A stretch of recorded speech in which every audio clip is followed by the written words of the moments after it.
Hey, this is Xavier from Team Shockwave, and today I'm excited to bring you a deck profile for the Metalfoes that you saw in the sneak peek video. So let's get right into it. Just want to put a disclaimer out that I am going to be playing this deck for the new format. I'm excited. The new Pendulum. I like to play Magicians, so I'm switching it over to the new Pendulum form of Metalfoes. Alright, so to start things off, we'll go into the low scales of the deck. That's going to be Metalfoe Sylph Bird. It's the low scales of level 3. You see a lot of different levels in this deck, which I really like. It diversifies what you can use, different X seeds, and you can also synchro if you want to. But just a 17 beater kind of, and the level 3 is really good to go into rank 3 plays, because you also play another level 3 monster, so I'll show you that later. The next low scale is the Rider. I believe it's called Gold Rider. Level 4, so that's obviously always a good number to see.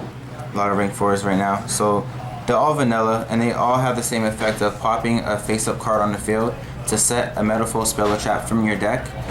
So they all have that pendulum effect, and these are all normal monsters, so no monster effects. And that's it for the low scales. Right now we have 2 of each, so there's going to be 2 high and 2 low. So getting right into the high scales, they're rank scale 8. This one is called Steelerin, and it's a level 2, so you really just use it for the high scale. Nothing more than that. It does have a good defense of 2100, so you know you're fusing a lot in this deck, so you're not worried too much about these levels. You can still use them for the fusion as fusion materials. And the last high scale is actually a level 7, which is a big jump. It's a Volflame. I like using him for rank 7s, which is a big surprise because you want to be mostly fusing, but when you have a bunch of level 7s in the deck, you always want to go into rank 7s when you can, when it's useful. Those are the scales. They all have the same pendulum effect, all normal monsters as of right now. So other than that, we have some other engines in here that just complement the deck. One thing I really like is because you get to pop face-up cards and get effects off of it, you want to play Guiding Arane, which just makes it a 2-for-1. So when you pop this card, you can reveal 3 counter traps from your deck, and your opponent chooses 1 to add to your hand. Before you do that, you get to set the spell or trap from the Metalfoe's effect. So obviously really good there. So we're playing some counter traps in this deck. Really good combo plays. This is one way to build the deck. There's going to be many others. I know people have ideas with the Yang Zing because it's similar popping effects, doing 2-for-1 abilities like that. But I like going first with this deck just because you can set the traps using Guiding Arane, and you can also utilize the Majespecters. So 3 Bambuku to search for 3 Karen. I think this is going to be mandatory no matter how you build the deck, just in my opinion, because you can use Karen to bounce any Metalfoe's monster on the field to your hand, in addition to bouncing, Raccoon or even a Rodney to use those effects multiple times. But being able to get those scales back into your hand, which is right now the biggest thing, being able to consistently have those scales. Let's say if someone uses Twin Twister, you have a way to get them back. You'll see me do that a couple times in the video, I believe. And then to wrap up the Pendulum monsters, we have Archfiend Centric. I just think it's an awesome card to use in any Pendulum deck. So that's the monsters. Again, that's just one way to build the deck. There will be many. I really think this is one of the best ones though. The deck is built to go first, so I'm not main decking Max C, which I think will be obviously a mandatory side deck. But if you're building to go first, you don't want Max C clogging your hand when you don't have combo pieces. So that's the monsters. Going into the spells, we have 1 Metalfoe's Fusion. I only play 1 because it shuffles itself back into the deck. So it's a regular fusion card. You can fuse from your hand or the field. In the same turn you use it, you can shuffle it back into your deck to draw a card. So that's actually really useful. Every time you fuse, you just want to activate it right away. You'd be surprised. You have a lot of searches in this deck.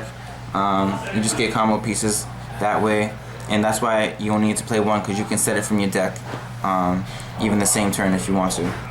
And we also play 1 field spell. So I like the field spell as a 1-of.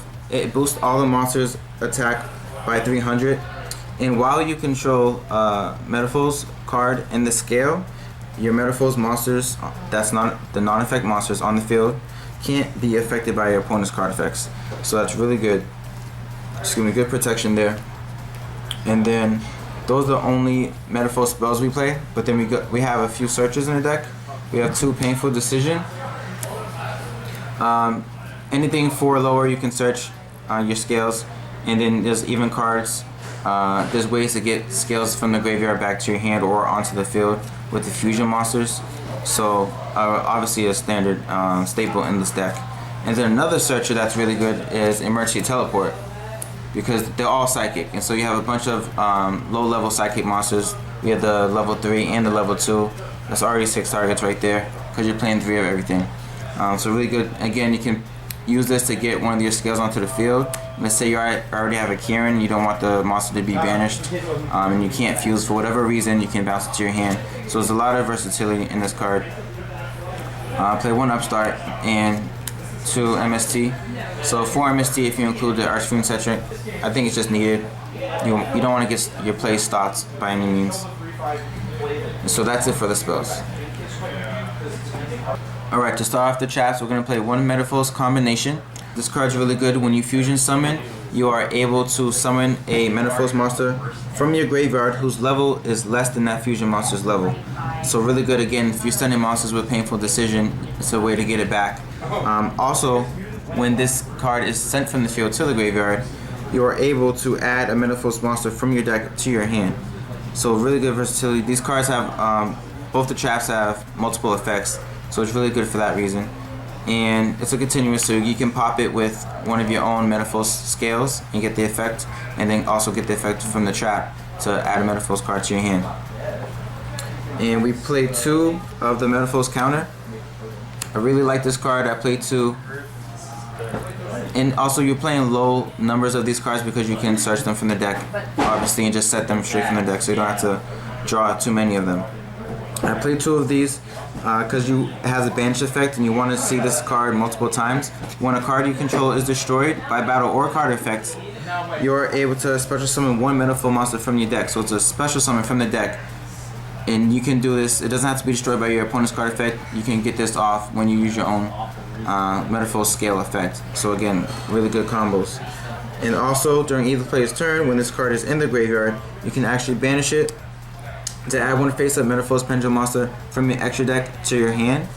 So again, if you're, there's a lot of Twin Twisters, there's a lot of spell trap destruction going on, or if you just need to get that extra Pendulum in your hand to use a Metalfoe's effect safely, it's really good. So you can add the skills back as well. And then we're gonna go straight into the counter traps. We're gonna play 3 Solemn Strike.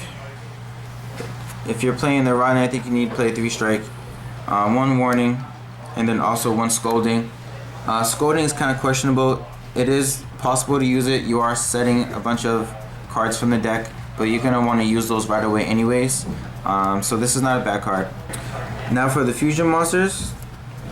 Metalfoe's Adamante, level 5. It just takes 1 Metalfoe's monster and 1 monster with 2500 or less attack. You have plenty of those in the deck. This is probably the easiest one to bring out. It's vanilla, no effect, but level 5, 2500. Next one is Orihulk. Really interesting names. Metalfoe's Orihulk. Playing 2 of these as well. It just requires 2 Metalfoe's monsters, so these fusions aren't really too hard to bring out, especially because you can fuse them from the hand. But this one does have an effect. If a Metalfoe's monster you control attacks a defense position monster, it inflicts double piercing damage, so it's really good. And then if this card is sent to the graveyard, you can target 1 card on the field and destroy it. So that's the only Metalfoe's monster right now with an effect, 2800, so it's not bad. And then there's just a 3k beat stick, which is Metalfoe's Cardinal. And it's a vanilla. It requires 1 Metalfoe's monster and 2 monsters with 3000 or less attack. That's it for the fusions. I believe that the ratios will change when the new cards come out. I don't think you need to overload with 3 of each because you will never use that many. And now we're gonna go into the Exceeds. Starting with the low ranks. Play 1 rank 3 because we play 6 level 3 monsters. So might as well have a good rank 3 in there that you can use. 1 Draco Slayer, 1 Castel, 1 Utopia, Utopia the Lightning, The Gusto Emerald, really good because these are all normal monsters, so you can actually use the second effect, well, the first effect of Emerald, and of course getting the searching cards back into your deck, really good. And then we just have some rank 7s. We have Big Eye, Draco Sack, and Red Eyes. These are my Exceeds of choice. I'm gonna play the deck a lot when they release and see if anything needs to change, but really solid extra deck. You really only go into the fusions most of the time, but if you need to exceed, you have a lot of options and a lot of space to be creative with the space. So that's it. So everyone, I hope you enjoyed the deck profile. I'm really excited to see how it does when they release in the TCG. I'm excited to play it myself. It's going to be really fun. It's versatile, a lot of combos. I like combo decks. I'm also excited for the new support that's not going to be released just yet. It's going to be an El Shaddai Fusion version for Metalfoe's monsters. So that's going to be exciting. New support, new monsters, new fusion monsters. So it's going to be really fun. I'm excited to see what happens with this deck. Again, just like, comment, and subscribe. This is Xavier from Team Shockwave, signing out.